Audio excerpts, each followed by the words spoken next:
செஞ்சு கொடுத்தனா நல்லா சொல்லிட்டு குண்டானை காலி பண்ணி வச்சுட்டாங்க. இப்போ இட்லி செஞ்சுட்டு தம்பி எடுத்துகிட்டு வந்தான் மட்டனு. அதாவது மட்டன் செய்கிறேன், இட்லி மட்டன் குழம்பு செஞ்சுட்டு இட்லி செஞ்சு தரேன். வந்துட்டு இதையும் சாப்பிட்டு நல்லா சொல்லுவாங்க. எங்கள் வீட்டில் மட்டும்தான் இப்படி நடக்குதா, உங்கள் வீட்லேயும் நடக்குதா? கொஞ்சம் சொல்லுங்கப்பா. எப்போ பார்த்தாலும் எது செஞ்சாலும் சாப்பிட்றாங்க. நல்லா இப்படியே குழப்ப வச்சுட்டு சுற்றிட்டு இருக்காங்க. இவங்களெல்லாம் என்ன பண்ணலாம்?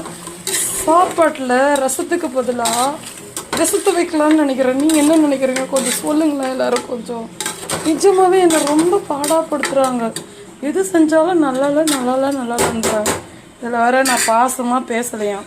இந்த மாதிரி பண்ணால் நான் எங்கேருந்து பாசமாக பேசுகிறது? நீங்களே சொல்லுங்களேன். வந்து ஃபஸ்ட்லாம் பாசமாக பேசுமா, இப்போ நான் பாசமாக பேசலையாம். அதான் இப்போ எங்கள் வீட்டுக்கார்கிட்ட சொன்னேன், ஏன் உசுறு உங்ககிட்ட இருக்குமாம்மா, உன் உசுறு என்கிட்ட இருக்குமாம்மா, இப்படி பேசுனா பாசமாக பேசுறதா அர்த்தம் சொல்லு சொன்னேன்.